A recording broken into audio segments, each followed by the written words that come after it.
لقد كان لكم في رسول الله أسوة حسنة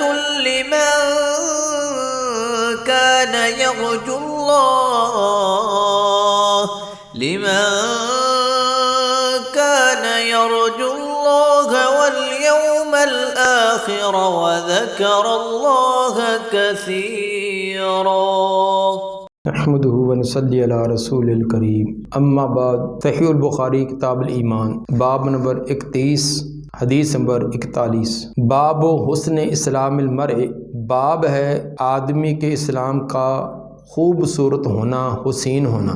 اسلام کی صفت میں حسن ہے اور حسن کا در مراتب ہوتے ہیں۔ ہر چیز کا حسن اور ہر ایک کا حسن ایک جیسا نہیں ہوتا، تو ثابت ہوا کہ جب اسلام کی صفت کے اندر حسن پایا جاتا ہے اور حسن کے اندر مراتب ہوتے ہیں تو اسلام میں ایمان کے اندر بھی مراتب ہیں۔ تمام کا ایمان تمام کا اسلام ایک درجے کا نہیں ہوتا۔ اور اس باب میں امام بخاری رحمہ اللہ یہ بھی ثابت کرتے ہیں کہ اسلام کا حسن اعمال سے ہے۔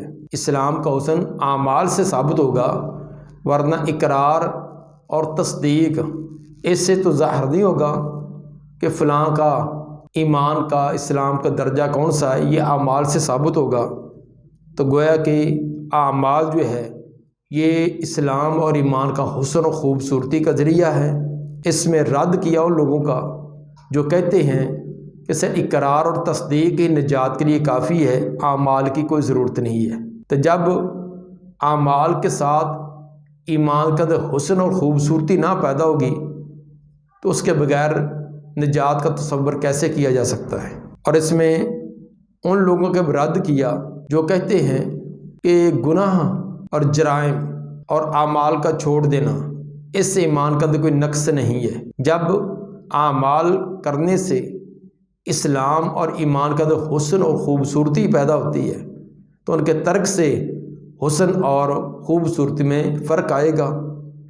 تو یقیناً اعمال یہ اسلام کے لیے ایک لازمی اور ضروری چیز ہوئے۔ قال حدثنا مالک قال اخبرنی زید بن اسلم ان عطاء بن یسار اخبره ان ابا سعید الخدری اخبره انه سمع رسول الله صلی اللہ علیہ وسلم یقول اذا اسلم العبد فحسن اسلامه۔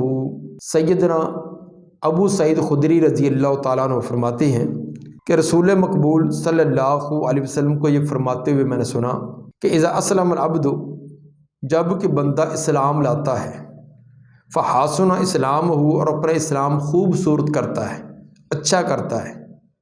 اچھا کیسے کرتا ہے؟ اعمال کے ذریعے۔ یکفر اللہ عنہ کل سیئۃ، تو مٹا دیتا ہے، ختم کر دیتا ہے اللہ اس کی ہر برائی کو، ہر گناہ کو، کان ازلفہا، جو اس نے پہلے کیے تھے۔ جب انسان اسلام قبول کرتا ہے اور اسلام کو اعمال سے خوبصورت بناتا ہے تو سابقہ اس کے گناہ اللہ معاف فرما دیتے ہیں۔ وکان بعد ذلک القصاص، اور پھر اس کے بعد قصاص اور برابری چلتی ہے۔ اسلام قبول کرنے کی وجہ سے پہلے گناہ تو معاف ہو گئے، اب نئے سرے سے اس کی ایک نئی زندگی چلی ہے۔ اب اس کے اندر قصاص ہوگا۔ قصاص کا مطلب اچھے اعمال کا بدلہ اچھا ہوگا، برے اعمال کرے گا تو اس کا بدلہ برا ہوگا۔ یہ بات الگ ہے کہ اچھائی کا بدلہ اللہ نے اتنا ہی نہیں رکھا بلکہ اپنے رحم سے اس کو کئی گنا بڑھا دیا ہے۔ اگر کوئی نیکی ایک کو کرے تو کم از کم اس کو اس کے 10 گنا اجر و ثواب ملے گا، پھر 10 گنا سے بڑھتا بڑھتا 700 تک، اور بعض کی 700 سے بھی آگے نیکی بڑھ جاتی ہے۔ لیکن گناہ جتنا کیا ہے وہ مقدار کے اندر اتنا ہی رہتا ہے، اس کے اندر اضافہ نہیں ہوتا، ایک کا ایک ہی رہے گا۔ البتہ یہ اللہ کی رحمت ہو جاتی ہے کہ اللہ وہ ایک بھی اپنی مرضی سے معاف کر دے۔ یہ ہے قصاص کا معنی۔ اسلام قبول کرنے کے بعد آئندہ زندگی اچھی زندگی ہے تو اس کا اچھا نتیجہ، اگر غیر اچھی زندگی ہے تو نتیجہ بھی اسی طرح کا۔ وکان بعد ذلک القصاص، اس کے بعد برابری اور قصاص اور مساوات ہے۔ الحسنۃ بعشر امثالها الی 700 ضعف، نیکی اس کی 10 گنا سے لے کر 700 گنا تک ہے، والسیئۃ بمثلھا، اور گناہ اسی کی مثل رہتا ہے، الا یتجاوز اللہ عنہا، الا یہ کہ اللہ اس سے بھی درگزر کر دے۔ نیکی ایک کی کم از کم 10 گنا، 10 سے بڑھتی 700 گنا، اور بعض کی 700 گنا سے بھی زیادہ۔ جتنا اخلاص سنت کے مطابق ہوتی جائے گی اتنا اس کے اندر یہ حسن بڑھتا جائے گا۔ لیکن گناہ ایک کا ایک ہی رہتا ہے۔ کتنے بد نصیب ہوں گے کہ جن کی اکائیاں ان کی دہائیوں سے بڑھ جائیں۔ گناہ ایک کا ایک رہا، نیکی ایک کی کم از کم 10 بنی، پھر بھی ان کی اکائیاں ان کے گناہ دہائیوں سے بڑھ جائیں، کتنے بد نصیب ہوں گے۔ یہ بھی اسلام کا ایک حسن ہے کہ ایک نیکی کو کئی گنا بڑھا دینا، یہ اسلام کا حسن اور خوبصورتی ہے۔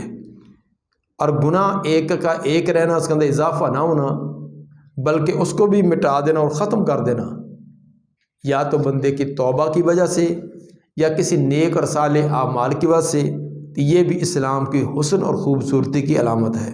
حدیث نمبر 42، قال حدثنا اسحاق بن منصور قال حدثنا عبد الرزاق قال اخبرنا معمر عن حمام عن ابی ہریرہ۔ حمام سے مراد حمام بن منبہ، جو کہ صحیفہ حمام بن منبہ مشہور ہے، انہی کے جو راوی ہیں، وہ سیدنا ابو ہریرہ رضی اللہ تعالیٰ عنہ سے بیان کرتے ہیں، قال رسول اللہ صلی اللہ علیہ وسلم اذا احسن احدکم اسلامہ، آپ صلی اللہ علیہ وآلہ وسلم نے فرمایا، جب آدمی اپنا اسلام خوبصورت کرتا ہے، اچھا کرتا ہے، اچھا سے مراد صحیح اخلاص اللہ کی رضا کے لیے قبول کرتا ہے، دنیاوی مقاصد مفادات نہیں، اپنی شہرت ریاکاری نہیں، کوئی اور مطلوب اور مقصودی صرف اللہ کے لیے، پھر اس کے مطابق عمل بھی ہے، یہ اسلام کے اندر خوبصورتی اور حسن۔ اذا احسن احدکم اسلامہ، جب تم میں سے کوئی ایک اپنے اسلام کو خوبصورت بناتا ہے، کل حسنۃ یعملھا تکتب لہ بعشر امثالھا الی 700 ضعف، تو ہر نیکی جو وہ کرتا ہے لکھی جاتی اس کی 10 گنا سے لے کر 700 گنا تک، 10 گنا سے لے کر 700 گنا تک بڑھا کر لکھی جاتی ہے۔ وکل سیئۃ یعملھا، اور ہر برائی جس کا وہ ارتکاب کرتا ہے، جس برائی کو کرتا ہے، تکتب لہ بمثلھا، وہ اسی کی مثل ہی لکھی جاتی ہے۔ گناہ جتنا ہوتا وہ اتنا ہی، نیکی ایک کی کم از کم 10، اور 10 سے بڑھ کر 700، اور بعض کی 700 سے بھی بڑھ کر۔ یہ دونوں روایتوں سے امام بخاری رحمہ اللہ نے یہ ثابت کیا کہ اسلام کا ایک ہے قبول کرنا، دوسرا اس کے اندر حسن و خوبصورتی پیدا کرنا، اور حسن و خوبصورتی یہ ظاہر ہوگی اعمال کے ذریعے۔ باب نمبر 32، باب احب الدین الی اللہ ادومہ، باب ہے کہ پسندیدہ دین اللہ کے ہاں وہ دوام والا ہے، پسندیدہ دین اللہ کو وہ ہے جس پر کے اوپر دوام ہو۔ گزشتہ باب میں حسن اسلام کا ذکر تھا، تو اس میں ثابت کیا کہ یہ حسن فعل کے دوام سے آتا ہے۔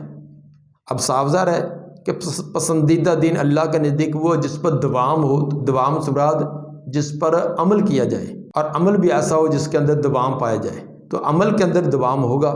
گویا کہ اللہ کے ہاں صرف مقدار نہیں بلکہ معیار کی قیمت ہے، صرف مقدار نہیں بلکہ معیار بھی ہونا چاہیے۔ مقدار اور معیار یہ دو چیزیں ہیں۔ معیار ہوتا ہے چیز کو بڑے خوبصورت، اچھے اور آسان انداز سے ادا کرنا، مقدار ہوتا ہے اس کی تعداد، مقدار وہ جتنی مطلوب ہے وہ اتنی ہو۔ عام طور پر ہمارے ہاں وہ مقدار کو بڑھانے کی کوشش کی جاتی ہے، معیار کو مد نظر نہیں رکھا جاتا۔ جب مقدار اور معیار کے اندر بیلنس نہ ہو تو چیز کے اندر حسن اور خوبصورتی نہیں پیدا ہو سکتی۔ حسن اور خوبصورتی تبھی ہوگی، قابل مدح اور قابل ستائش وہی کام ہوگا جس کی مقدار اور معیار کے اندر بیلنس برابر ہو۔ ہمارے ہاں اس کے اندر ایک بہت بڑا اصول ہے، کامیابی تو ہر ایک چاہتا ہے، کوئی دنیا کا کام کرتا ہو، کوئی دین کا کام کرتا ہے کہ مجھے کامیابی ملے، سوچ بھی ہے، محنت اور کوشش بھی ہے، لیکن ہر ایک کو کامیابی ملتی نہیں ہے۔ وجہ یہی ہے کہ ہم معیار جو ہوتا ہے اس کو مد نظر نہیں رکھتے، مقدار کو بڑھانے کی کوشش کرتے ہیں، اور جس جگہ مقدار اور معیار کے اندر فرق آ جاتا ہے وہاں حسن نہیں رہتا، کامیابی نہیں ملتی۔ اس کی مثالیں بے شمار ہیں۔ ایک آدمی کھانا زیادہ کھائے لیکن اس کا معیار نہ ہو تو بیمار ہوگا، کمائی زیادہ کرے لیکن معیاری نہ ہو، کامیابی نہیں ہے۔ اسی طرح کسی ادارہ میں جب طالب علم کم ہوتے ہیں یقیناً اس میں معیار ہوتا ہے۔ عام طور پر جب ادارے شروع ہوتے ہیں، خواہ دینی ہیں یا اسکول کالج ہیں، جب ابتدا ہوتی ہے تو اس کے اندر معیار بہت اچھا ہوتا ہے کیونکہ مقدار کم ہے۔ اس کم مقدار پر بڑی توجہ ہوتی ہے، بڑی کوشش ہوتی ہے، جس کی وجہ سے اس کا ایک نام پیدا ہوتا ہے۔ جب نام پیدا ہوتا ہے لوگوں کی اس کی طرف توجہ ہوتی ہے، اب مقدار بڑھ گئی، جب مقدار بڑھ گئی ہے تو معیار ڈاؤن ہو جاتا ہے، جس کا نتیجہ یہ وہ ناکام ہے۔ کوئی مل فیکٹری والے معیاری چیز ابتدا میں بناتے ہیں، بڑی شہرت ہوتی ہے، جب شہرت ہوتی ہے اس کی آگے ضرورتیں زیادہ ہوتی ہیں، مقدار بڑھتی ہے تو ان کا معیار ڈاؤن ہو جاتا ہے، نتیجہ یہ نکلے گا پھر وہ بالکل ناکام ہو کر رہ جاتے ہیں۔ تو جو اپنی معیار کو برقرار رکھتے ہیں، مقدار بڑھائیں ضرور بڑھائیں لیکن اس کے اندر معیار کو برقرار رکھتے ہیں، یقیناً وہ کامیاب ہیں، خواہ وہ دین کا کام کرے خواہ دنیا کا کام کرے۔ اس کے اندر بھی اسی بات کا سبق دیا گیا کہ حب الدین اللہ ادومہ، کہ پسندیدہ دین اللہ کے نزدیک دوام والا ہے۔ قال حدثنا محمد بن المثنى قال حدثنا یحییٰ عن ہشام، یحییٰ سے مراد یحییٰ بن سعید قطان مشہور محدث ہیں، عن ہشام سے مراد ہشام بن عروہ بن زبیر ہیں۔ قال اخبرنی ابی، ہشام کہتے کہ مجھے خبر دی میرے باپ نے، باپ سے مراد عروہ ہے، عروہ بن زبیر، ان عائشہ تھا ان نبی صلی اللہ علیہ وسلم داخل علیہا، بے شک نبی صلی اللہ علیہ وسلم ان کے ہاں تشریف لائے، یعنی حضرت عائشہ رضی اللہ تعالیٰ کے پاس آئے، وعندہ امراتن، اور ان کے پاس ایک عورت تھی۔ جب آپ تشریف لائے تو حضرت عائشہ رضی اللہ تعالیٰ عنہ کے پاس ایک عورت بیٹھی ہوئی تھی۔ فقال من ہذہ، آپ نے پوچھا یہ عورت کون ہے؟ قالت فلانہ، سیدہ عائشہ رضی اللہ تعالیٰ عنہ نے فرمایا کہ یہ فلاں عورت ہے۔ یہاں فلانہ تو کہہ کر اشارہ کنائی انداز میں لفظ بیان ہوا ہے، اور ایک دوسری روایت یہ جو امام مالک سے روایت ہے اس کے اندر بنی اسد کا لفظ ہے کہ اب یہ بنو اسد قبیلے کی ایک عورت ہے، اور صحیح مسلم کے حدیث نمبر 785 کے اندر اس کے نام کا بھی تذکرہ ہے، اس کا نام حولا بنت طویت تھا۔ حولا بنت طویت یہ بنو اسد کی ایک عورت ہے۔ تذکر من صلاتہا، تذکرہ کیا جاتا ہے اس کی نماز کا، یہ وہ عورت ہے جس کی نماز کا تذکرہ ہے۔ کیا معنی؟ نفلی نماز، قیام اللیل، اس کا بہت زیادہ ہے، جس کی وجہ سے لوگوں کی زبانوں پر تذکرہ کہ بہت زیادہ قیام کرتی ہیں اور بڑا لمبا قیام کرتی ہیں۔ کالا ماہ، آپ نے فرمایا کہ ٹھہر جاؤ، یہ زیادہ اعمال کرنے سے ٹھہر جاؤ۔ علیکم بما تطیقون، تم لازم کرو جس کی تم طاقت رکھتے ہو۔ علیکم یہ اسم فعل ہے، الزم کے معنی میں لازم کرو، لازم کرو تم بما تطیقون جو تم طاقت رکھتے ہو، جتنا تمہاری وسعت میں ہے اتنا ہی عمل کرو۔ فواللہ لا یمل اللہ حتی تملوا، اللہ کی قسم اللہ نہیں اکتاتا، اجر و ثواب دینے سے اللہ اکتاتا نہیں ہے، حتی تملوا یہاں تک تم اکتا جاتے ہو، تم زیادہ اعمال شروع کر کے چند دن کرنے کے بعد تم تھک ہار کر چھوڑ دو گے، لیکن اللہ اجر و ثواب دینے سے نہیں اکتائے گا، اس لیے اتنا ہی عمل شروع کرو جس کے اندر دوام کر سکو۔ وَكَانَ أَحَبُّ الدِّينِ إِلَيْهِ مَا دَامَ عَلَيْهِ صَاحِبُهُ، اور آپ نے فرمایا کہ پسندیدہ دین اللہ کے نزدیک، بہترین دین اللہ کے ہاں، ما دام علیہ صاحب، جس پر اس کا صاحب دوام کرے، اس دین کو اپنانے والا جن اعمال پر دوام کرے یہ اللہ کو پسندیدہ ہے۔ تو گویا کہ اس کے اندر آپ نے یہ اصول بیان کیا کہ کوئی کام بھی شروع کیا جائے اس کے اوپر اس پر دوام کیا جائے، اگرچہ مقدار میں تھوڑا ہی ہو۔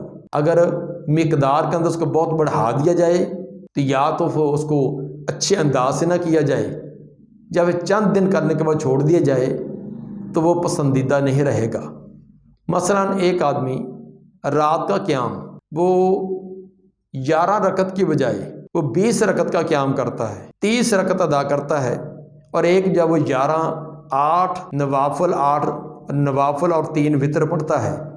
اب صاف ظاہر ہے کہ ٹائم دونوں برابر کا لگاتے ہیں یا قریب قریب لگاتے ہیں، جس نے 8 رکعتیں ادا کی ہیں اس نے بڑے بنا سنوار کر خوبصورت انداز میں ادا کی ہوں گی۔ نبی صلی اللہ علیہ وآلہ وسلم کا یہی طریقہ تھا کہ رمضان اور غیر رمضان کے اندر آپ 11 رکعتیں ادا کرتے، لیکن جو 11 رکعتیں ہوتی کیسے تھی؟ فلا تسأل عن حسنہن و طولہن، اے سائل اس کے خوبصورتی اور طوالت کے بارے میں سوال نہ کرے۔ تو گویا کہ آپ نے انہیں کو زیادہ حسین اور خوبصورت بنایا ہے۔ تو جب آدمی مقدار بڑھائے گا تو اس کے اندر حسن اور خوبصورتی میں فرق آئے گا۔ تو اس لیے مقدار کو بڑھانے کی بجائے اس کو معیار کو عمدہ رکھنا چاہیے۔ جس طرح کہ میں نے پہلے بتلا دیا کہ ہمارے ہاں ناکامی کا ایک بڑا سبب یہ ہے کہ ہم مقدار زیادہ کرنے کی کوشش کرتے ہیں، جس کی وجہ سے معیار ڈاؤن ہو جاتا ہے اور اس کے اندر کامیابی حاصل نہیں ہوتی۔ وَكَانَ أَحَبُّ الدِّينِ إِلَيْهِ مَا دَامَ عَلَيْهِ صَاحِبُهُ، پسندیدہ دین اللہ کے ہاں وہ ہے جس کے اوپر اس کا صاحب اس کا کرنے والا دوام کرے۔ یہ روایت آگے حدیث نمبر 1151 کے اندر بھی امام بخاری رحمہ اللہ لائے ہیں۔ ثابت اس سے یہ کیا ہے کہ اعمال پر دین کا، ایک تو اعمال پر دین کا اطلاق کیا تو ثابت ہوا کہ جو عمل ہیں یہ بھی دین کے اندر شامل ہیں۔ دین کا پیچھے معنی بتلایا جا چکا ہے کہ اسلام، ایمان اور دین یہ تینوں مترادف الفاظ ہیں، اور اعمال کے اندر کمی بیشی ہوتی ہے تو ثابت ہوا کہ جب اعمال میں کمی بیشی ہوتی ہے تو دین میں، اسلام میں، ایمان کے اندر بھی کمی بیشی ہوگی۔ یہ تمام کا ایک جیسا یکساں نہیں ہوتا۔ اللہ تعالیٰ نبی کے تمام فرامین کو سمجھ کر اس کے مطابق عمل کرنے کی توفیق عطا فرمائے۔